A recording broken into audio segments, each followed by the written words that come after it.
मेरे बच्चों अस्सलाम वालेकुम वरहमतुल्लाहि वबरकातुहू। वालेकुम अस्सलाम वरहमतुल्लाहि वबरकातुहू मग़फ़िरतुहु व लअल्लल जन्नह। रब्बि इश्रह ली सदरी व यस्सिर ली अमरी वहलुल उक़दतम मिन लिसानी यफ़क़हू क़ौली रब्बि ज़िदनी इल्मा रब्बि ज़िदनी इल्मा रब्बि ज़िदनी इल्मा। अल्लाहुम्मा इन्नी अस्अलुका इल्मन नाफ़िअ व रिज़्क़न तय्यिबा व अमलन मुतक़ब्बला।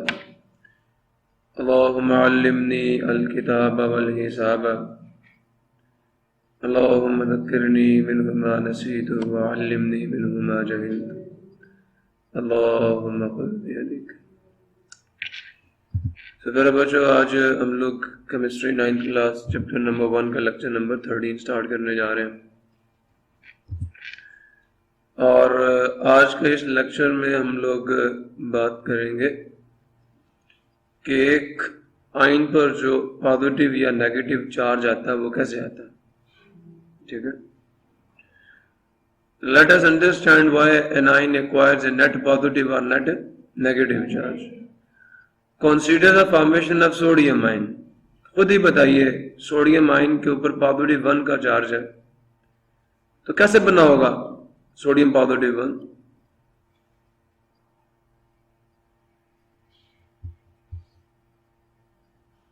कुछ याद है?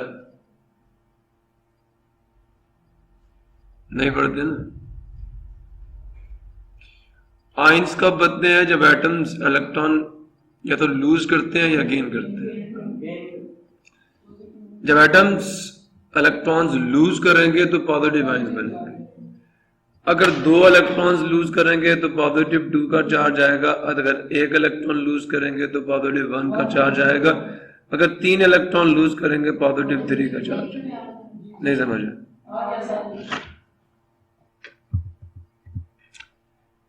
तो consider the formation of sodium ion. कुछ याद आया? नीचे भी फॉर्मेशन मैंने बताई है।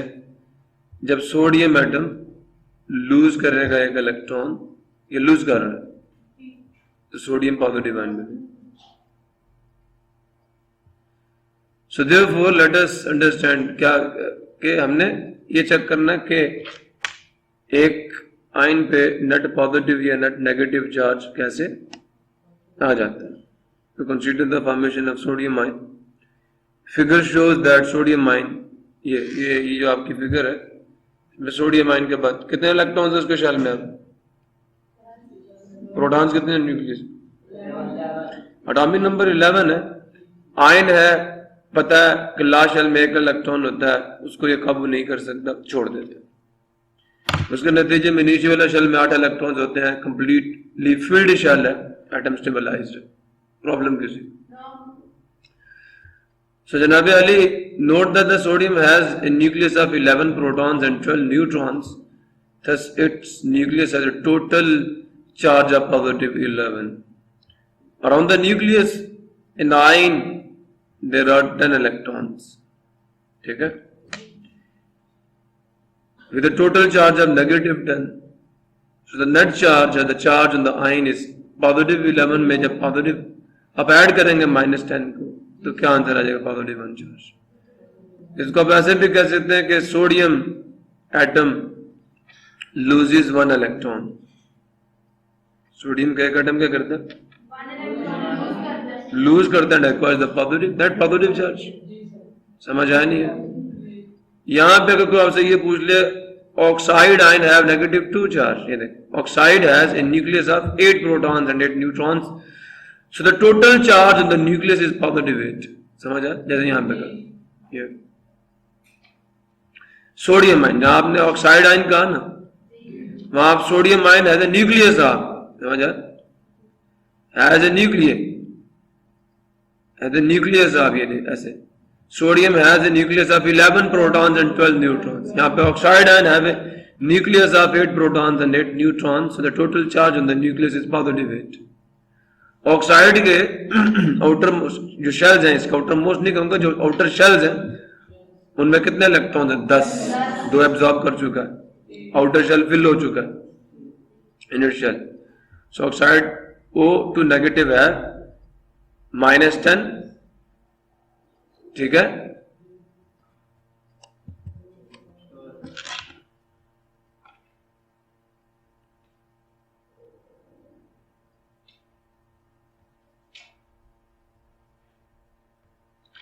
It has a charge of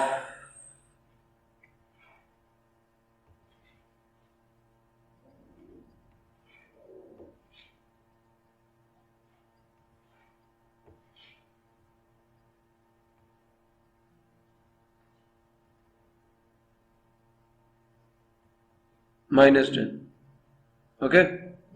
net charge कितना आ जाएगा? -10 प्लस 8, दोनों को ऐड करेंगे, ब्रैकेट्स ओपन की, नेट चार्ज -2 आया। अब इसको ये भी कह सकते हैं कि oxygen loses 2 electrons to form O2 negative. Oxygen कितने इलेक्ट्रॉन्स लूज करता है? O2 नेगेटिव बनाने के लिए 2 इलेक्ट्रॉन लूज करेगा। इलेक्ट्रॉन लूज करने से नेगेटिव चार्ज आता है ना। तो भाई जब नेगेटिव चार्ज आ रहा है तो उसने क्या किया होगा? 2 इलेक्ट्रॉन्स गेन किए होंगे, ना कि लूज किए होंगे। ऑक्सीजन गेन करता है क्योंकि इसके आखिरी शेल में कितने इलेक्ट्रॉन है? 6, जबकि 2 इलेक्ट्रॉन्स एब्जॉर्ब करेगा तो बन जाएगा O2 negative. Oxygen absorbs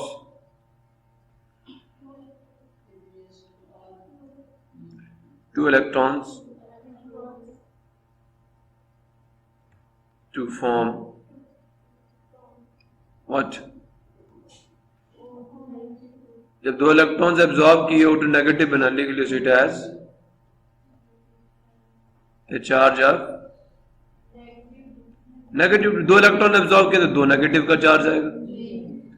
sodium ने क्या किया? Sodium loses 1 electron to form Na positive, so therefore it have 1 positive charge on it। 1 electron छोड़ेगा तो पॉजिटिव 1 का चार्ज आएगा। ऑक्साइड बनने के लिए 2 इलेक्ट्रॉन एब्जॉर्ब हुए, -2 का चार्ज आएगा। तो दोनों आंसर में से कोई लिख देना। सेल्फ असेसमेंट एक्सरसाइज है, an oxide ion has a -2 charge, explain why. ऐसा क्यों है? तो ऑक्साइड का मैंने जो ऊपर लिखा हुआ है, oxide ion has a nucleus of 8 protons 8 neutrons, ठीक है। So total charge on the nucleus is positive 8 and oxide has 10 electrons in its shells, so oxide has a negative, ठीक है, a charge of -10। Net charge कितना आ जाएगा? समझ आया? अलग अलग बयान करो, टोटल नेट निकाल दो। या जो मैंने नीचे लिख दिया, oxygen absorbs 2 electrons to form O2 negative, so it has a charge of -2। ये नीचे वाला जवाब भी लिख सकते। हेडिंग दे देना फॉर्मेशन O2 नेगेटिव। मसला मैग्नीशियम आयन Mg2 पॉजिटिव है, पॉजिटिव 2 चार्ज, क्या कहेंगे? क्या आंसर देंगे इसका? बोलते नहीं हो, क्या आंसर दोगे भाई? मैग्नीशियम 2 एक तो सादा सा जवाब है ना कि मैग्नीशियम लूज करता है कितने इलेक्ट्रॉन्स? क्या बनाने के लिए?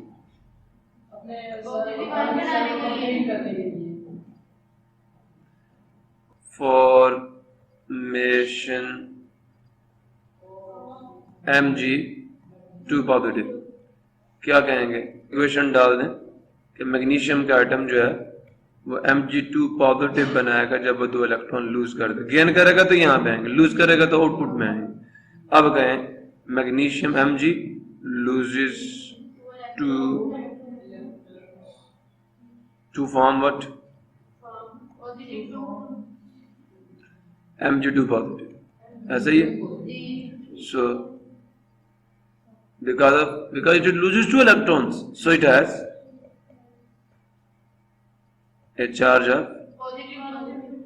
positive। एक ही है, और एक जो आप ये भी अल्टरनेटिव आंसर दे सकते हैं कि मैग्नीशियम हैव ए न्यूक्लियस, आप कह सकते हैं ना Mg2 positive has a nucleus of कितने इलेक्ट्रॉन्स? मैग्नीशियम का एटॉमिक नंबर है 12, और इसके अंदर न्यूट्रॉन्स भी 12 भी होते हैं, 12 protons and neutrons. So it has a charge of positive 12. उसके बाद Mg2 positive have 10 electrons. दो छोड़ दिए ना.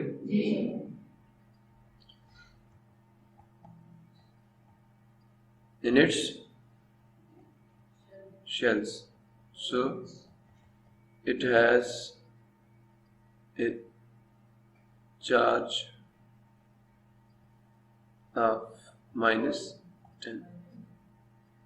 नेट चार्ज क्या आ जाएगा?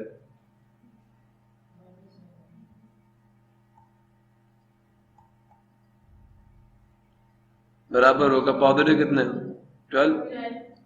इसको ऐड कर लो नेगेटिव में, ब्रैकेट्स ओपन करोगे +12 -10, आंसर कितना आ गया? इशू. बस यही आंसर. अब चाहे इस साइड वाला लिख लो या वो वाला लिख लो, it's is up to you. Sulphide ion has a -2 charge. तो क्या करेंगे सल्फाइड के लिए? सल्फर असल में ग्रुप नंबर किस में है? 6 में. तो कितने इलेक्ट्रॉन चाहिए? इसके आउटर मोस्ट शेल में 6 इलेक्ट्रॉन्स होते हैं, तो कितने चाहिए? आखिरी में कितने करने होते हैं? 8. तो कितने चाहिए? 2 चाहिए सर.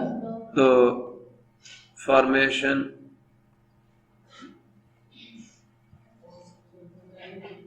ठीक है. सल्फर 2 इलेक्ट्रॉन एब्जॉर्ब करता है. नजर आ रहा होता है -2 का चार्ज है तो 2 इलेक्ट्रॉन लिए होंगे, +2 का चार्ज है तो 2 इलेक्ट्रॉन दिए होंगे. सारी बातें सामने है, फिर भी लिखते नहीं हो. तो सल्फर एस एब्जॉर्ब्स और रिजल्ट करता है, ये आउटपुट में ये देता है एब्जॉर्ब्स टू फॉर्म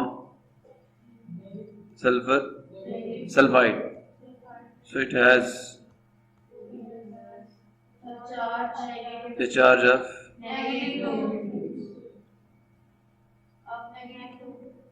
सिंपल. या सल्फर का एटॉमिक नंबर 16 है. ठीक है. मास नंबर कितना है? 32. 16 इलेक्ट्रॉन 16 प्रोटॉन्स होते हैं, 16 न्यूट्रॉन्स होते हैं. तो क्या कहेंगे? अब सल्फाइड से शुरू कर लो अगर आंसर दूसरा देना तो. Sulphide has a nucleus. वही बात आ गई. 16 कितने 16 एंड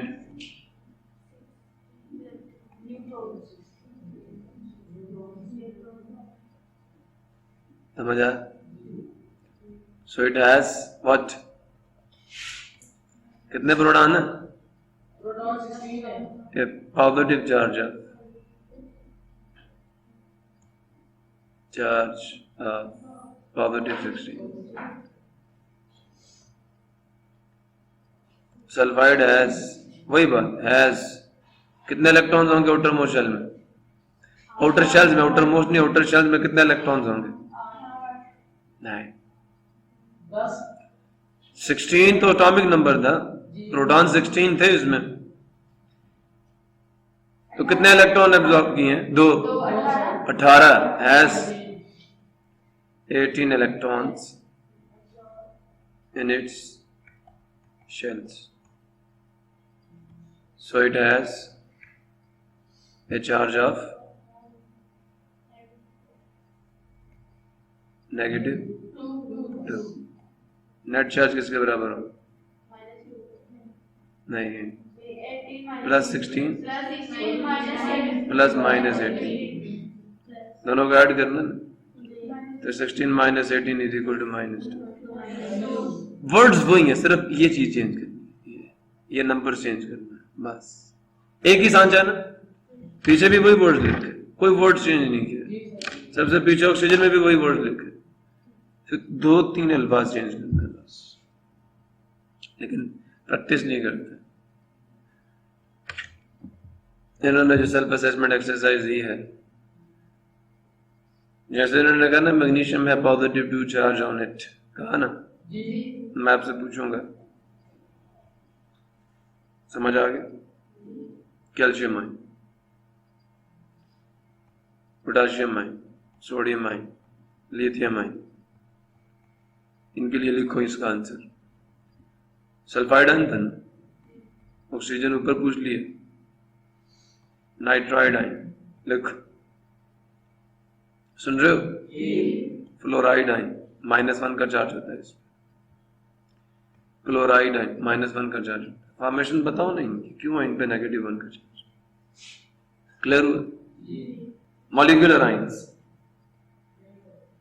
हाँ नया टॉपिक, जैसे आपने अभी पीछे ये सिंपल आयंस है, वो आयंस जो सिर्फ एक एटम से मिलकर बने हुए सिंपल आयंस का, और वो आयंस जो ग्रुप ऑफ एटम्स के मिलने से बने मॉलिक्यूलर। अगर मॉलिक्यूल के ग्रुप ऑफ एटम्स पे चार्ज है मॉलिक्यूलर आयन। मैंने मॉलिक्यूल लूजेस और गेन्स इलेक्ट्रॉन्स, जब एक मॉलिक्यूल लूज करता है या गेन करता है इलेक्ट्रॉन, द रिजल्टिंग स्पीशीज, तो जो बनने वाला जर्रा होगा, जो चीज पैदा होगी, जो जर्रा पैदा होगा, इस कॉल्ड मॉलिक्यूलर आयन, इस मॉलिक्यूलर आयन चार्ज्ड स्पीशीज होगी। क्लियर हुआ? अब वो चाहे एटॉमिक हो या चाहे वो मॉलिक्यूलर हो। एटॉमिक होगा तो सिंपल आयन कह देंगे, एटॉमिक आयन कह देंगे, मॉलिक्यूल होगा तो मॉलिक्यूलर आयन कह देंगे। Molecule having a charge on it is called the molecular ion, सादा सी डेफिनेशन।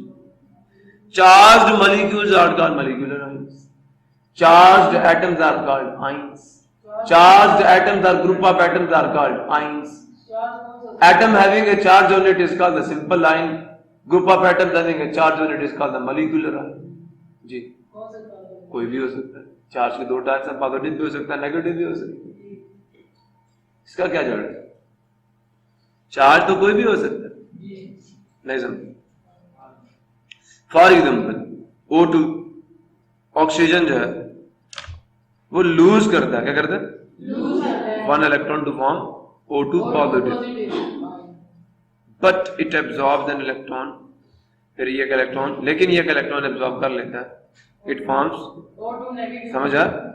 फिर सुन ले, O2 ऑक्सीजन का मॉलिक्यूल, एक इलेक्ट्रॉन लूज करेगा तो O2 पॉजिटिव बन जाएगा, अगर ऑक्सीजन का मॉलिक्यूल, बट व्हेन, लेकिन जब it loses it gains 1 electron, अगर यही O2 एक इलेक्ट्रॉन गेन कर ले तो क्या बन जाएगा?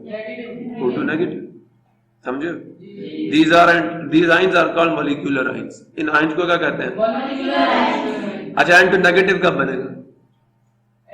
मेरे मुंह पे नहीं है, स्लाइड में नजर आ रहा है, दो ही सारा एब्जॉर्ब करेगा अपने अंदर। N2 नेगेटिव, N2 माइनस, कितना माइनस का चार्ज है? 2 है। ओ भाई ये सबस्क्रिप्ट में है, -1 है, एक इलेक्ट्रॉन गेन करेगा, और N2 मॉलिक्यूल है, नाइट्रोजन के 2 एटम्स है, उस पर पॉजिटिव चार्ज है, कब आएगा? जब वो एक इलेक्ट्रॉन, वही चीज O2, सुन रहे हो? When O2 negative, when O2 loses, मुझे एक चीज लिखनी पड़ेगी और वो ये है,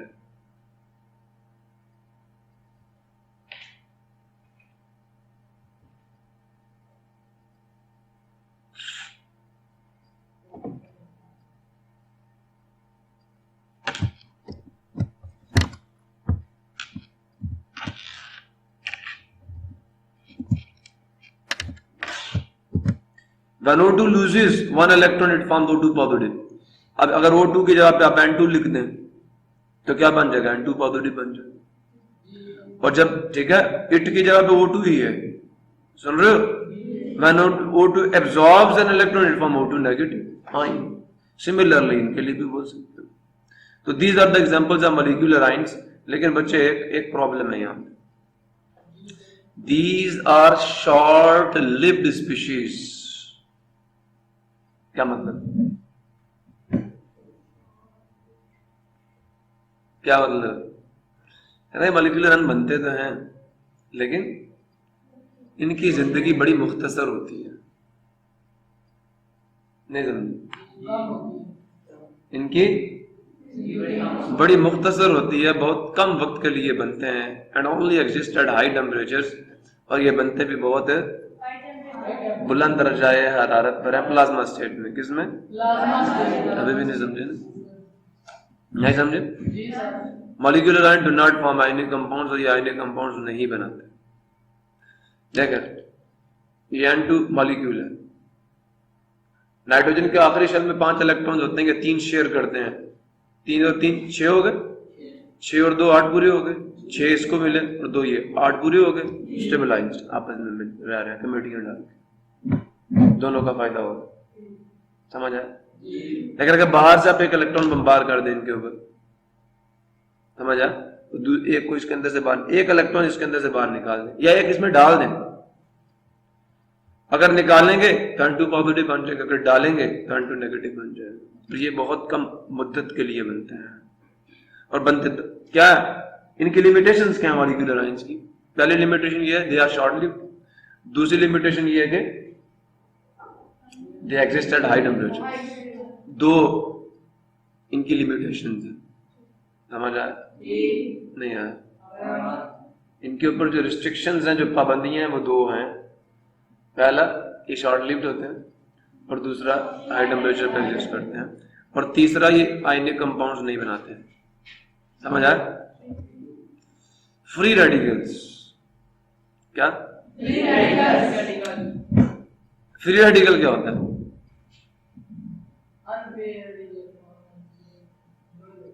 इन पे सारे कोई इलेक्ट्रिकल चार्ज नहीं होगा। अच्छा, और कुछ? यहाँ पे इलेक्ट्रॉन बस बस अच्छा, तो ये free radical is an atom, ये एक एटम भी हो सकता है और ग्रुप ऑफ एटम्स भी हो सकता है, which has an unpaired electron. मुझे इस एन पे झगड़ा है, देख रहे हो, उस पे मैंने होल बनाया हुआ है। इसमें एक नहीं, एक से ज्यादा भी अनपेयर्ड हो सकते हैं। क्या होगा? एक एटम में सिर्फ एक इलेक्ट्रॉन अनपेयर्ड नहीं, एक से ज्यादा भी अनपेयर्ड इलेक्ट्रॉन हो सकते हैं। मिसाल के तौर पर, अब बात को गौर से सुनना, आपका एस सब शेल है ना, उसमें भी दो रास्ते होते हैं। समझ आए? एक गोइंग, एक इनकमिंग। सुन रहे नहीं सुन रहे? समझ आए? ये 1s1 में सिर्फ एक इलेक्ट्रॉन पहले क्लॉकवाइज रोटेशन में, दूसरे एंटी क्लॉकवाइज रोटेशन में दाखिल होगा। सुन रहे हो? जैसे एक रोड के ऊपर क्या होती है, सब वेज बनी हुई होती है ना, दो गाड़ियां जा रही हैं, एक इस वो जो फास्टेस्ट ट्रैक है और एक उससे स्लो और एक सबसे स्लो, इस ट्रैक्स बने होते हैं। तो 1s में दो ट्रैक्स होते हैं। पी में टोटल 6 इलेक्ट्रॉन्स आते हैं, लेकिन कितने ट्रैक्स हैं? 3। एक को px कहते हैं, एक को py कहते हैं, एक को pz कहते हैं। इलेक्ट्रॉन्स फर्स्ट ऑफ ऑल एक डायरेक्शन में दाखिल होते हैं सारे। सुन रहे हो कि नहीं सुन रहे? जैसे ये देखो, 1s2 दो इलेक्ट्रॉन दाखिल हो, 2s1 दो इलेक्ट्रॉन। समझ, ये पी सब शेल। अब गौर से सुनना, 1s2 2s2 2p1, तो px में एक इलेक्ट्रॉन दाखिल होगा, फिर 2p2 हो जाएगा, तो एक px में दाखिल हुआ, उसी डायरेक्शन में एक py में दाखिल होगा, फिर उसी डायरेक्शन में एक pz में दाखिल होगा। ऐसे इलेक्ट्रॉन दाखिल होते हैं। तो 1s2 2s1 आएगा, एटॉमिक नंबर ही 3 था, एक का 4 1s2 2s2 आ जाएगा। समझे हो? एक का क्या 5, 1s2 2s2 2p1। उसके जो px सब शेल है, ये इस तरह होते हैं। px में एक इलेक्ट्रॉन आएगा यूं, समझे?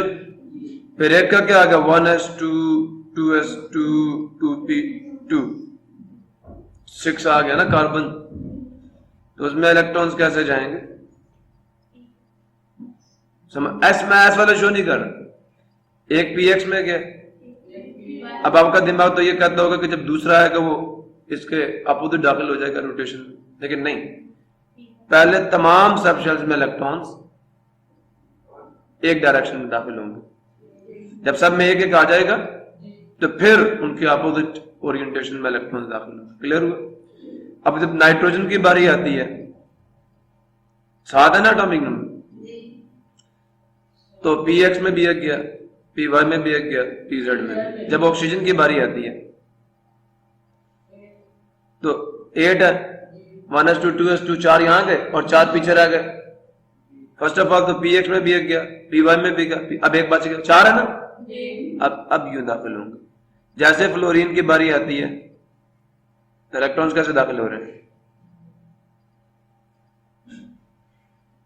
फ्लोरीन में कितने 9 इलेक्ट्रॉन, 1s2 में एक चला गया, एक 2s2 में चला गया, पीछे कितने बचे? 5, 3 दाखिल कर दिए मैंने, 2 रह गए, ये भी एंटी क्लॉक, ये भी एंटी, अब एक रह गया। इसमें कितने अनपेयर्ड इलेक्ट्रॉन है? सिर्फ एक, फ्लोरीन में। ऑक्सीजन में कितने अनपेयर्ड है? जनाब अली 2।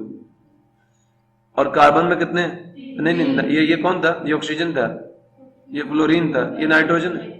नाइट्रोजन में तीनों इलेक्ट्रॉन जो उसके शेल में है ना, पी सब शेल में, वो तीनों अनपेयर्ड है, पेयर्ड नहीं। समझो? नहीं समझे? और कार्बन में 2 अनपेयर्ड है, ये 2 अनपेयर्ड है। समझो? बोरोन में 1 अनपेयर्ड, ये बोरोन है। लिथियम में क्या था? 1 ही अनपेयर्ड था। बेरिलियम में कोई अनपेयर्ड नहीं है, 4 है ना बेरिलियम में, 1s2 2s2, 2s2 में भी 2 ही हैं, पेयर हो चुके हैं। समझे? अब याद है मैं ऑक्सीजन में 2 इलेक्ट्रॉन जो था, 2 की जोड़ी डालता था और 2 की नहीं डालता, उसकी वजह ये है, इसमें 2 इलेक्ट्रॉन अनपेयर्ड। px में पेयरिंग हो चुकी होती है, py और pz में पेयरिंग नहीं हुई, तो देयरफॉर अनपेयर्ड इलेक्ट्रॉन होते हैं उसके। नहीं समझे दीदी? अब देखें, ये कौन है? ये नाइट्रोजन है ना, 7 प्रोटॉन 7 न्यूट्रॉन। सुन रहे हो? 1s2 एक क्लॉकवाइज एक एंटी क्लॉकवाइज, एक क्लॉकवाइज, 2s2 एक क्लॉकवाइज एक एंटी। अब ये 2p3 आ गया। सुन रहे हो? px में एक इलेक्ट्रॉन जाएगा, py में एक इलेक्ट्रॉन जाएगा, pz में एक इलेक्ट्रॉन जाएगा, सेम ओरिएंटेशन। अब बारी आई ऑक्सीजन की। सुन रहे हो? तो वही 1s2 2s2 2p4 आ जाएगा। सही है? क्लॉकवाइज एंटी क्लॉकवाइज क्लॉकवाइज, 4 तो यहां चले गए। सुन रहे हो? नहीं सुन रहे? अब क्या हुआ? px में एक गया, py में एक गया, pz में 3 यहां पूरे हो गए, चौथा वो px में इन द अपोजिट डायरेक्शन दाखिल हो जाएगा। सिर्फ 2 अनपेयर्ड रह जाएंगे इसमें। फिर फ्लोरीन की बारी है तो इसमें सिर्फ 1 अनपेयर्ड। समझो? नहीं समझे? क्लियर हुआ? सोडियम में 1s2 2s2 2p3 देखे सारे पेयर्ड है, 3s1 में 1 अनपेयर्ड इलेक्ट्रॉन पड़ा, लेकिन उसकी भी बात नहीं, उसको रखता ही नहीं है अपने अंदर। मसला किसी को? चलो जी इधर देख लेते हैं, समझ आया या नहीं आया? तो ये जो डेफिनेशन कर रहे हैं ना, an atom which has an ना लगाओ, लगाना ही नहीं है पुत्र। 1 से ज्यादा इलेक्ट्रॉन्स भी तो अनपेयर्ड हो सकते हैं ना, 1 भी हो सकता है, मैं नहीं कहता 1 नहीं, 1 से ज्यादा भी। नाइट्रोजन में 3 अनपेयर्ड है, नहीं बोलते नहीं है। तो 1 or more छोड़, an atom which has unpaired electrons and bears no electrical charge, उस पर चार्ज भी कोई नहीं होता।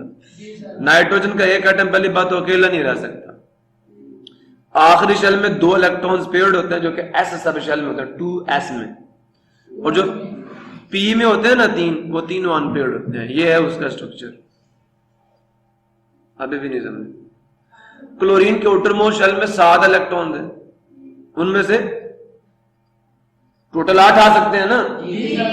ये तो 3s2 में है, 3s2 ये 2 s वाले। अब px py pz में 5 इलेक्ट्रॉन्स थे, px में पेयर हो गया, py भी पेयर हो गया, pz पेयर नहीं हुआ, 1 इलेक्ट्रॉन अभी पेयरिंग के लिए। ये इसमें सिर्फ 1 इलेक्ट्रॉन है अनपेयर्ड। अभी भी नहीं समझे? अच्छा मैं आपसे ये पूछूं, लिथियम में कोई अनपेयर्ड इलेक्ट्रॉन है? एटॉमिक नंबर 3 है, 1s2 आएगा, 2s1 है। क्या बेरिलियम में अनपेयर्ड इलेक्ट्रॉन होगा? नहीं होगा। अच्छा ये बताओ बोरॉन में कितने अनपेयर्ड होंगे? बोरॉन में 1s2 2s2 और 2p1। एक होगा। अच्छा कार्बन में कितने होंगे? px में एक आएगा, py में एक, 2p2 आएगा ना कार्बन के लिए। लेकिन p में 2 इलेक्ट्रॉन है, लेकिन उनमें से एक पहले किस में जाएगा? x में और एक y में। तो ये भी दोनों अनपेयर्ड है।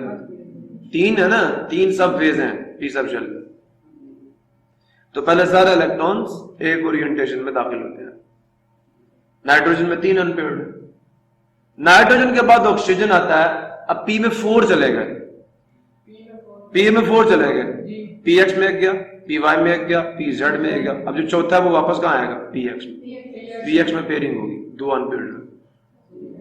जैसे फ्लोरीन की बारी आई, 5 इलेक्ट्रॉन्स p सब शेल में चले गए, 3 एक ही ओरिएंटेशन में दाखिल हुए, चौथा px में आ गया, 5वां py में आ गया। अब सिर्फ एक अनपेयर्ड, नियोन में कोई अनपेयर्ड नहीं। 10 पूरे हो गए? नहीं समझे? जनाबे अली अगर नई बात समझ आई मैं दोबारा समझाऊं। तो याद रखें, free radical is an atom which have an unpaired electron and bears no electrical charge. हाँ, मेरे नजदीक तो मैं कहता हूँ नहीं आना चाहिए, लेकिन बुक वालों ने, पेपर चेकर्स जो होते हैं ना, कहते हैं एन नहीं लगाया, नंबर काट लो, डेफिनेशन ठीक नहीं। लेकिन आपको मैंने बता दिया कि एन लगाना जरूरी, एक से ज्यादा अनपेयर्ड इलेक्ट्रॉन्स भी हो सकते हैं। क्लियर हुआ? एटलीस्ट 1 अनपेयर्ड इलेक्ट्रॉन हो तो फिर भी वो फ्री, लेकिन इसमें चार्ज नहीं होता। एटम है ना नाइट्रोजन, 3 अनपेयर्ड इलेक्ट्रॉन है, लेकिन उसमें चार्ज कोई नहीं है। तो फ्री रेडिकल क्या होता है? एक ऐसा एटम, एक ऐसा एटम जिसके अंदर अनपेयर्ड इलेक्ट्रॉन मौजूद हो और उसके ऊपर कोई इलेक्ट्रिकल चार्ज ना हो, उसे कहते हैं free radical. An atom which has an unpaired electron and bears no electrical charge is called free radical. Examples क्या बेटा? आपका हाइड्रोजन भी फ्री रेडिकल। किस तरह? हाइड्रोजन के एक शेल में कितने इलेक्ट्रॉन्स आ रहे हैं? 1 पेयर्ड। जी आपका बढ़ के इनको पेयर करने की, इनकी पेयरिंग करने की कोशिश करते हैं। ये सारे रिएक्शन जो ये नॉन मेटल इलेक्ट्रॉन्स एब्जॉर्ब करती है, इनको पेयर करती है, इनके जोड़े बनाते हैं। ये सारे काम जोड़े बनाने के लिए। पंखे के 2 पार होंगे तो सही चलेगा ना, एक पर से सही नहीं चलता। समझ आया? मैंने आपको बॉन्डिंग की वजह समझाई थी। तो ये फ्री रेडिकल्स हैं। हाइड्रोजन एटम, हाइड्राइड आयन की बात नहीं कर रहा, हाइड्रोजन एक एटम जो है वो फ्री रेडिकल है। क्लोराइड फ्री रेडिकल है। फ्लोराइड कह रहा हूं, क्लोरीन एक एटम फ्री रेडिकल है। फ्लोरीन एक एटम फ्री रेडिकल है। नाइट्रोजन का एक एटम फ्री रेडिकल, उसमें 3 अनपेयर्ड इलेक्ट्रॉन। जब तक आपको px py p का स्ट्रक्चर ना समझाऊं, डंबल शेप होता है और हर लोब में 2 इलेक्ट्रॉन होते हैं, तो आपको ये बात ही नहीं समझे। चले आगे। व्हेन सब्सटेंसेस लाइक हैलोजेंस, अब समझ आया? जब हैलोजेंस है ना, हैलोजेंस कौन है? Fluorine, chlorine, bromine, iodine, astatine. Group number 7A। Fluorine, chlorine, bromine, iodine, ये हैलोजेंस कहलाते हैं। क्या कहलाते हैं? जब इनके ऊपर रोशनी पड़ती है, क्या पड़ती है इन पे? तो बेटा इनके दरम्यान में सिर्फ एक ही बॉन्ड होता है, क्लोरीन, सिंगल बॉन्ड क्लोरीन। ये बॉन्ड टूट जाता है। जैसे ये बॉन्ड टूटता है, मजे की बात बताऊं, एक क्लोरीन दूसरी क्लोरीन से ओवरलैप करती है और इनके आखिरी शेल में कितने इलेक्ट्रॉन होते हैं? 7। अब एक अपना इलेक्ट्रॉन देती है, दूसरा भी, पेयरिंग हो गई। और पीछे कितने थे? 6 पीछे बाकी हैं, 2 ये 6 वो, 8 हो गए पूरे? नहीं हो गए। ये क्लोरीन, ये भी क्लोरीन, और बाकी तो पेड़ थे ना, 7 में से 6 तो पेड़ है ना, 7वां पेड़ नहीं था, उसकी भी पेयरिंग कर ली यहाँ पे, तो 8 पूरे हो गए ना। मैं इनर शेल्स नहीं शो कर रहा। तो जैसे ही इस पे रोशनी पड़ती है ना, तो ये बॉन्ड टूटता है, एक इलेक्ट्रॉन इसके पास चला जाता है, एक इसके पास, और ये क्या बन जाते हैं? Chlorine free radicals. इस तरह ये चीज होती है। कैसे बनते हैं बता दिया आपको, कि जब substances like halogens are exposed to sunlight, जब उनको सूरज की रोशनी में रखा जाता है, their molecules split up, their molecules, इनके मॉलिक्यूल जो है स्प्लिट अप, टूट जाते हैं इनटू फ्री रेडिकल्स। किसके अंदर? फ्री रेडिकल्स के अंदर। ये इनके एटम्स हैं जिनके अंदर अनपेयर्ड इलेक्ट्रॉन्स मौजूद हैं। ये जो डॉट है, dot indicates an unpaired electron. Problem कुछ? अच्छा मजे की बात बताओ, गौर से सुन, जो आपके फ्री रेडिकल्स हैं, गौर से सुनना, गौर से सुनना, इन पे चार्ज कोई नहीं होता। आयन पे क्या होता है? चार्ज होते हैं। पहला फर्क आ गया। पहला फर्क डेफिनेशन का, charged atoms are called ions, atoms having unpaired electrons in their shells are called and bearing no electrical charge are called free radicals. ये भी आप सबको फर्क पूछो तो बताना, difference between ion and free radical. An atom which has an unpaired electron and bears no electrical charge is called free radical. और दूसरा क्या है? Charged atom or group of atoms is called a free radical has an unpaired electron. An atom have no unpaired electrons. जो आपका सिर्फ ion है ना, ion, इसमें अनपेड इलेक्ट्रॉन्स नहीं होते। क्लोरीन को एक इलेक्ट्रॉन दो ना तो क्या होगा? क्लोराइड बन जाएगा, फ्री रेडिकल खत्म हो जाएगा ना, पेयरिंग हो जाएगी। आपके एटम्स आयंस क्यों बनाते हैं, इलेक्ट्रॉन्स क्यों लेते हैं? ताकि पेयरिंग हो जाए, ये तो कह रहा हूं। So free radicals have odd number of electrons, लेकिन ions have even number of electrons. Pairing सही तो आयंस बनते हैं। A free radical is electrically neutral species. जो फ्री रेडिकल है उस पर कोई चार्ज नहीं होता, इसका मतलब ये is an electrically neutral species, एक न्यूट्रल जर्रा होता है। An ion is a charged species. आप इलेक्ट्रिकली को हटा दें, a free radical is neutral species, ion is charged species. Example of free radical क्या दे दी? क्लोरीन एटम, ये क्लोरीन एटम है, ये क्लोरीन का क्या है? और ये क्लोराइड आयन है, इसमें नेगेटिव वन का चार्ज है। क्लियर हुआ?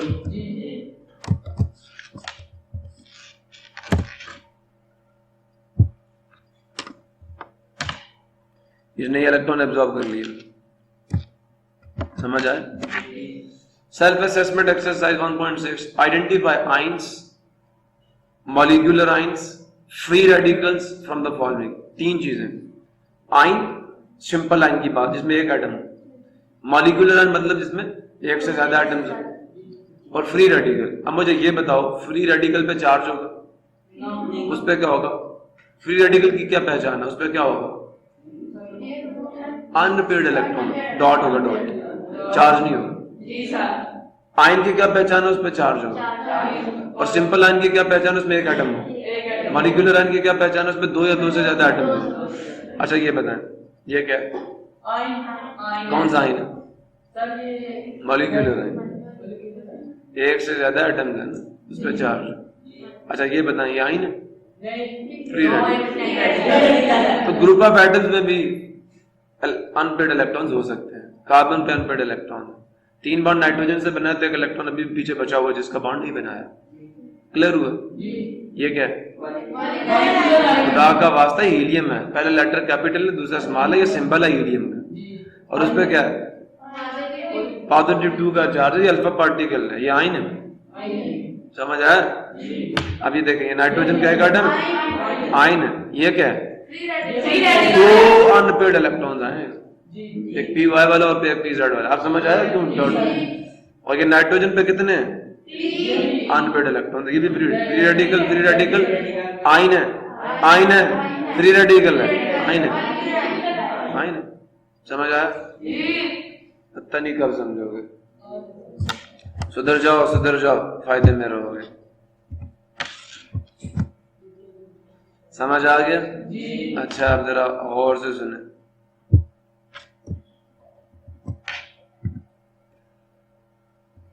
जनाबे Ali, representative particles of elements and compounds. Representative को तो जानते हो ना, नुमाइंदा, इजहार करने वाला, आपकी नुमाइंदगी करने वाला, आपकी नुमाइश करने वाला। नहीं समझा? The term representative particle refer to the species or particles. Representative, the term जो इस्तिलाह है, जो वर्ड है, कौन सा? Representative particles refer to, इससे मुराद है the species, वो जर्रात जो प्रेजेंट होते हैं, मौजूद होते हैं इन ए सब्सटेंस, किसी भी। मैं कह दूं रिप्रेजेंटेटिव पार्टिकल ऑफ वाटर, तो उसका क्या मतलब होगा? क्या होगा? क्या होगा? वाटर का रिप्रेजेंटेटिव पार्टिकल क्या है? वाटर किसकी फॉर्म में पाया जाता है? H2O रिप्रेजेंटेटिव पार्टिकल है उसका, मॉलिक्यूल है ना उसका। अच्छा, क्लोरीन किसकी फॉर्म में होता है? क्लोरीन या क्लोरीन, Cl2। हाइड्रोजन किसकी फॉर्म में होता है? H2। Oxygen O2, fluorine F2, nitrogen N2, oxygen O2, bromine Br2, iodine I2, fluorine F2। 7 elements के नाम बताए थे, अकेले एटम नहीं रह सकते, अनपेड इलेक्ट्रॉन्स होते हैं इनमें, मिल जाते हैं आपस में स्टेबलाइज करने के लिए अपने आप को, समझे? नहीं समझे? क्लियर हुआ नहीं हुआ? The term representative particles refer to species present in a substance. नुमाइंदा जर्रे से मुराद, याद रखना, मुराद वो जर्रात होते हैं जिनकी शक्ल में कुछ है अपना वजूद रखती है। पानी अपना वजूद H2O की फॉर्म में रखता है, ये उसका रिप्रेजेंटेटिव पार्टिकल। H2O में पानी की सारी खुसूसियात, नहीं समझ?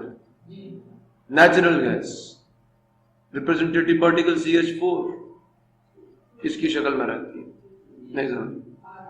Ammonia NH3 representative particle, carbon dioxide CO2 representative particle, नहीं समझ? Sulphur dioxide SO2 representative particle. आया? पता नहीं क्या समझ आया। आगे चलूं? The species present in a substance are called its representative particles। वो जर्रात जो किसी शय में मौजूद होते हैं, in a substance, वो जर्रात जो किसी शय में मौजूद होते हैं उसको वजूद दे रहे होते हैं। वो जर्रात जिनकी मौजूदगी किसी शय को वजूद देती है। इस पूरे कमरे का रिप्रेजेंटेटिव पार्टिकल एक ईंट, पूरी दीवार ईंट है, isn't it? सो जनाबे अली अल्लाह वालो को बात समझ आई नहीं? The species in the form of which a substance exists are called the representative particles of the substance। Okay? These species, अब ये जो species हो सकती हैं, ये एटम्स भी हो, भाई बात सुन, ये एटम्स भी हो सकते हैं, ये मॉलिक्यूल्स भी हो सकते हैं, और ये आयंस, फार्मूला यूनिट्स। खाने का नमक किस शक्ल में पाया जाता है? तो ये उसका रिप्रेजेंटेटिव पार्टिकल है। रेत किसकी शक्ल में? SiO2 की शक्ल में, ये उसका रिप्रेजेंटेटिव पार्टिकल है। नहीं समझ आ रहा आपको? For instance water exist as molecules, तो उसके मॉलिक्यूल्स उसके representative particles. Carbon exist as atoms, तो उसके एटम्स उसके रिप्रेजेंटेटिव पार्टिकल है। गोल्ड एग्जिस्ट एज एटम, तो उसके एटम्स उसके रिप्रेजेंटेटिव पार्टिकल्स हैं। हाइड्रोजन के एटम्स उसके रिप्रेजेंटेटिव पार्टिकल्स नहीं है, क्योंकि वो एटम्स की शक्ल में एग्जिस्ट नहीं कर सकता, वो अपने मॉलिक्यूल्स की फॉर्म में एग्जिस्ट करता है। दो एटम्स मिलकर मॉलिक्यूल बनाते हैं। जी समझ आया? मैं कहता हूं नहीं है, फिर कहते हैं आ गया। चलो क्या होता है रिप्रेजेंटेटिव पार्टिकल? आपकी क्लास का रिप्रेजेंटेटिव पार्टिकल गधा होगा, घोड़ा होगा, इंसान होगा? इंसान होगा, शुक्र। समझ आया? क्लास रिप्रेजेंटेटिव एक इंसान ही होगा, जिन नहीं होगा, फरिश्ता नहीं होगा, इंसान होगा, इंसान, because you are all humans. नहीं आ रही समझ? उसका मॉलिक्यूल जिसकी शक्ल में वो रहता है, वो उसका रिप्रेजेंट, नुमाइंदा जर्रा जिसमें सारी खुसूसियात पानी की मौजूद हो, वो नुमाइंदगी करेगा उसको। अब तुम कह दो हाइड्रोजन का रिप्रेजेंटेटिव पार्टिकल उसका एक एटम है, तो क्या उसका एक एटम उसका रिप्रेजेंटेटिव किसकी शक्ल में रहता है? उसका रिप्रेजेंटेटिव पार्टिकल H2 है। अल्लाह का वास्ता, हाइड्रोजन की बात हो रही है, वाटर की बात नहीं हो रही है। H2O पानी है साईं, सिर्फ H2 हाइड्रोजन है। नहीं समझ आया? पता नहीं क्या समझ। ऑक्सीजन किसकी शक्ल में रहता है? O2। I have no clever और ब्राइट फ्रेंड मैंने बोला था आपको 7 एलिमेंट्स हैं जो अपने दो दो एटम्स के ग्रुप की शक्ल में रहते हैं। कुछ समझ आया यार? बात मुझे कह रहे हो बाबा जी बहुत अच्छा समझ आया। आ गई? चलो देखते हैं। अच्छा बेटा इसकी की सुन लो। कहता है identify representative particles of elements and compounds. ओए तो ये बात और तो नहीं, मैं सारे तेरे से पूछूंगा। ये कह रहा आपके सामने कितने जर्रात लिखे हुए हैं यहाँ पे? 1 2 3 4 5 6। तो ये बात गौर से सुन ले। अगर एटमों का ग्रुप जो है उसमें सारे एटम्स एक जैसे हों, यहाँ कैसे एक जैसे होंगे? मुझे बता, इसमें सारे एटम्स एक जैसे हैं? इसमें एक जैसे हैं? साइज डिफरेंट है ना? यहाँ पे सेम है, सेम है, सेम है, डिफरेंट है। बेटा जी एक बात याद रखना, जब जुड़े हुए एटम एक जैसे हो ना तो वो एक एलिमेंट क्या मॉलिक्यूल है? एक एलिमेंट वो एलिमेंट है। एलिमेंट का मतलब वो एक ऐसा ग्रुप ऑफ एटम्स है, वो एक ऐसा सब्सटेंस है जिसमें मौजूद सारे एटम्स एक जैसे हैं। वो कंपाउंड नहीं है। समझ आया? अच्छा बता, ये एलिमेंट होगा? हाँ, एटम्स डिफरेंट जुड़े हुए हैं। अच्छा चल तो ये बता कंपाउंड है क्या? क्यों? एक जैसे एटम्स आपस में जुड़े हुए हैं तो फिर ये कंपाउंड नहीं है, एलिमेंट। अच्छा तो ये डी तो कंपाउंड बन ही जाएगा, है ना? कंपाउंड है ना? ये डी में सारे एटम्स का साइज क्या है? तो फिर ये एलिमेंट है ना? तू कहता नहीं सर ये इकट्ठे रहेंगे तो कंपाउंड बन। और खुदा का वास्ता हो भाई, अगर जुड़ने वाले सारे एटम्स एक जैसे हैं तो वो एक एलिमेंट, वो कंपाउंड नहीं है। अच्छा चल ये बता, एलिमेंट है? हाँ दोनों एटम छोटे छोटे हैं भाई, देख एलिमेंट है। अब ये बताइए कंपाउंड एलिमेंट? बस भाई तू कामयाब हो गया। प्रॉब्लम सॉल्विंग स्ट्रेटेजी ये थी। ये एलिमेंट्स हैव एटम्स ऑफ, सुन रहे हो? एलिमेंट्स के जो एटम्स होते हैं उनका साइज सेम होगा।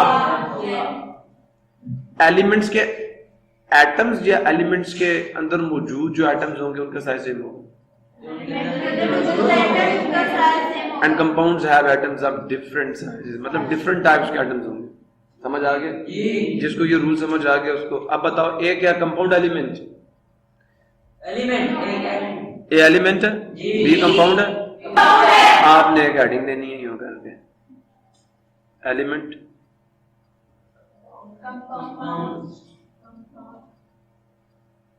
उन्होंने यही कहा था, identify particles of elements and compounds. हाँ भाई ये एलिमेंट है कंपाउंड है? बी भी एलिमेंट है ना? अच्छा सी तो एलिमेंट होगा, बी भी एलिमेंट होगा। अच्छा ई एलिमेंट होगा, कंपाउंड नहीं है? अच्छा एफ तो कंपाउंड है ना? सॉल्यूशन को हमने पहले ही कर लिया, हम वो चला गए। क्या है जी? Particles of elements A C D are elements. Particle यही है, particles of compounds of B and F. जी वाह, किसका स्ट्रक्चर सेम होगा? तो क्यों नहीं होगा? इसमें जो अगर साइज, यार क्या हो गया खुशी तुझे? इनका एटॉमिक नंबर सेम है, दोनों के न्यूक्लियस में प्रोटॉन्स कितने होंगे? इलेक्ट्रॉन्स शेल्स में कितने होंगे? न्यूट्रॉन में भी डिफरेंट, न्यूट्रॉन डिफरेंट हो सकते हैं ना। आइसोटोप याद है ना? केमिकल प्रॉपर्टीज तो सेम होती हैं, साइज तो सेम होगा ना। एटम का साइज आखिरी शेल बताएगा ना, आखिरी शेल में इलेक्ट्रॉन्स तो सेम है ना भाई। तो फिर चले जनाब अली, टाइप्स ऑफ मॉलिक्यूल्स। मेरे ख्याल में आपके कोर्स का ऐसा नहीं है, चले बता देता हूँ। There are 2 types of molecules in the basis of numbers of atoms which are present in the molecule. एक मॉलिक्यूल में मौजूद एटम्स की तादाद की बुनियाद पर मॉलिक्यूल्स की 2 किस्में हैं।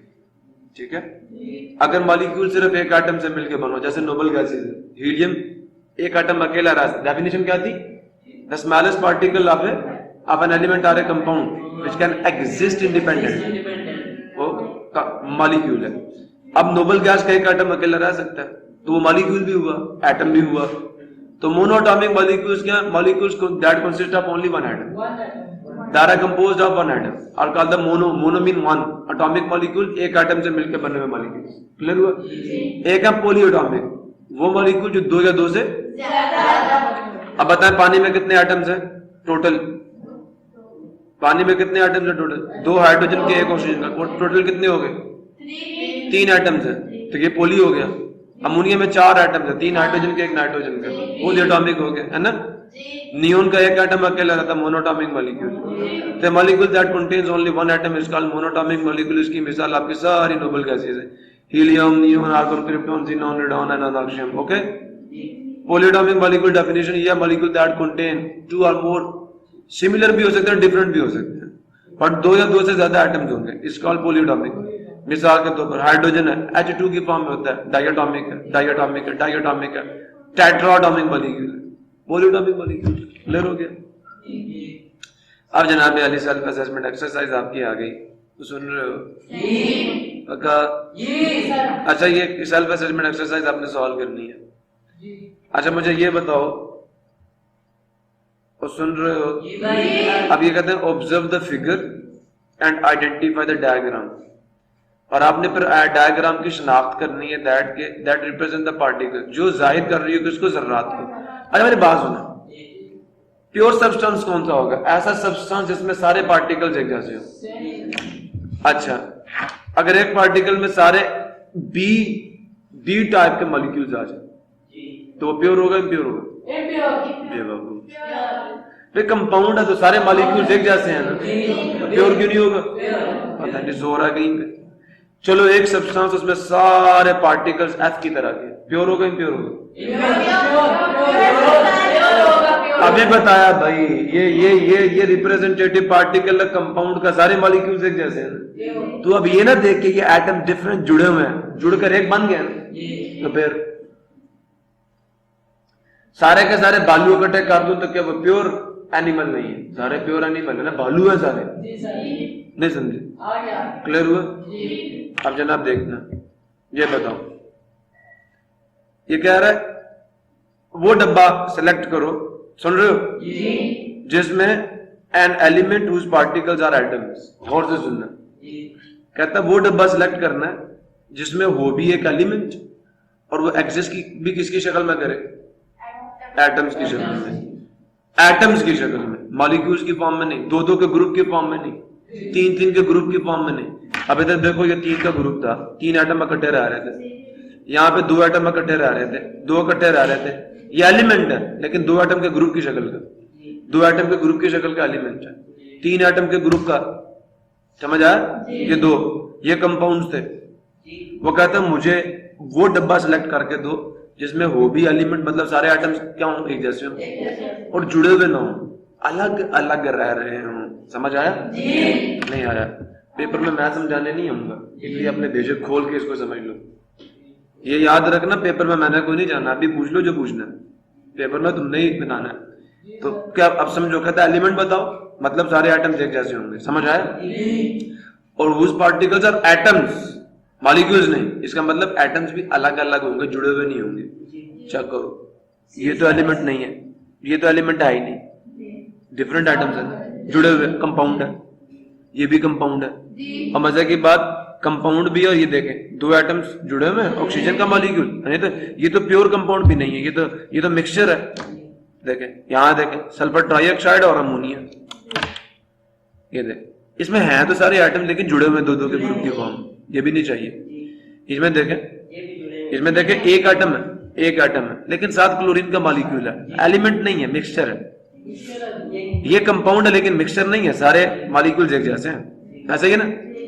ये मिक्सचर है, ये कंपाउंड है और ये एलिमेंट है, एलिमेंट कंपाउंड का मिक्सचर है ना? ये देखें, ये भी कंपाउंड है, ये कंपाउंड में कंपाउंड का मिक्सचर है। ये देखें एलिमेंट है, ये भी क्या है? ये भी एलिमेंट है, लेकिन ये मॉलिक्यूलर एलिमेंट है, तो ये एटॉमिक एलिमेंट है। ये एलिमेंट के साथ मिक्सचर है, इसके मॉलिक्यूल एक एटम की शक्ल में रहते हैं, 2-2 एटम की शक्ल में रहते हैं। हाँ, ये प्योर एलिमेंट है लेकिन मॉलिक्यूलर फॉर्म में। ये देखें RN एक एटम की शक्ल में, दोनों का साइज सेम है, साइज सेम, एलिमेंट हो गया और जुड़े हुए नहीं है, एटॉमिक फॉर्म में। जनाब आपकी चॉइस 6 है, रेडॉन। समझ आ गया? An element whose particles are molecules, एक ऐसा एलिमेंट जिसके पार्टिकल्स मॉलिक्यूल्स हों, तो ये बताएं वो कौन सा डब्बा है जिसके अंदर एटम्स का साइज सेम है और वो जुड़े हुए हैं? सर ये फोर वाला ये आयोडीन है, जी पिंक कलर में, हाँ? ये purple oh sorry, purple colour में, जामनी। जी आगे चले। जी सो ये 4 आ गया। कंपाउंड, सिर्फ कंपाउंड हो, प्योर कंपाउंड, पहले वाला ही। पहले में आ रही है अब मैंने लिखा हुआ है मेरी HCl, गलत हो गया ना मेरे से भी, बता दूं? जी सर बता रहे हैं चलो अब मेरे पास रह कितने गए हैं? 3 रह गए हैं, हाँ। अब a mixture of an element and A compound, element और कंपाउंड का मिक्सचर। पहली बात तो ये देखें कि डिफरेंट आइटम्स भी जुड़े हुए होंगे और सेम आइटम्स भी मौजूद होंगे, तो चेक करें। ये कंपाउंड है, कंपाउंड है, ये एलिमेंट, एलिमेंट कंपाउंड का मिक्सचर है, समझ आ गया? A mixture of 2 elements, 2 elements का मिक्सचर। देखें ये एलिमेंट कंपाउंड का था ना, ये कंपाउंड में कंपाउंड का, ये भी कंपाउंड है, ये भी कंपाउंड है। किसका कहा था? 2 एलिमेंट्स। दो एलिमेंट्स अब देखें ये भी एलिमेंट है ना, जी। ये भी एलिमेंट, इन 2 एलिमेंट्स का मिक्सचर। जी सर साइजेस तो सेम है ना, डिफरेंट आइटम्स तो नहीं जुड़े हुए, सेम आइटम जुड़े हुए हैं, लेकिन ये आपस में नहीं जुड़े हुए, अलग अलग है। समझ आया नहीं है? तो ये एलिमेंट के एलिमेंट में, ये मोनोटॉमिक और ये डाइएटॉमिक, बट मिले हुए हैं आपस में, फिजिकली जुड़े हुए नहीं हुए, केमिकली नहीं मिले हुए। समझ आया? A mixture of 2 compound, 2 compounds का मिक्सचर। बताएं कहां पे? सर ये 3 तीसरे नंबर वाला अमोनिया कंपाउंड है, ये भी कंपाउंड है, दोनों का मिक्सचर है, दोनों इकट्ठे एक डब्बे में बंद किए हुए। क्लियर हो गया? तो ये मैंने, अच्छा कंपाउंड का मैंने क्यों नहीं बताया? HCl है। क्लियर हो गया? सेल्फ असेसमेंट एक्सरसाइज जनाब अली आपके लिए। Observe the given figure and decide which diagram represents the particles in an element, A compound और ए मिक्सचर। तो कौन सी डायग्राम जो है वो पार्टिकल्स को शो कर रही है? एक एलिमेंट के, कंपाउंड के और एक मिक्सचर के। अब बताएं ये किसके पार्टिकल्स हैं? ए में ये सर ये कंपाउंड है ना कंपाउंड है सर, ये भी मॉलिक्यूल है, यही वही मॉलिक्यूल है, वही कंपाउंड है। डिफरेंट साइज के एटम केमिकली मिले हुए हैं, तो जो स्ट्रक्चर इसका वही इसका वही इसका, तो सेम मॉलिक्यूल है, कंपाउंड है ये। अब बताओ ये क्या है? ये एलिमेंट है एलिमेंट। ये बताओ ये सर ये कंपाउंड कंपाउंड है ना यार, सारे मॉलिक्यूल्स और से डिफरेंट एटम्स मिले हैं। पहली बात तो देखें इस मॉलिक्यूल में एटम डिफरेंट मिले हुए हैं, तो ये कंपाउंड है, ये भी वही है, ये भी, तो ये कंपाउंड हो गया, प्योर कंपाउंड। तो जनाब अली आपका ए और सी कंपाउंड है। डी को देखें, ये एलिमेंट है ना, ये भी एलिमेंट है, लेकिन मिक्सचर बन गया है। समझ आया? अच्छा ये देखें, ये कंपाउंड है, ये भी कंपाउंड है, लेकिन अब डिफरेंट कंपाउंड मिलकर तो मिक्सचर बन गया। ये भी मिक्सचर है, क्लोरीन मॉलिक्यूल, सेम मॉलिक्यूल, तो एफ एलिमेंट है, समझ आया? और बी एलिमेंट, बी और एफ एलिमेंट्स है। मिक्सचर कौन कौन से हैं?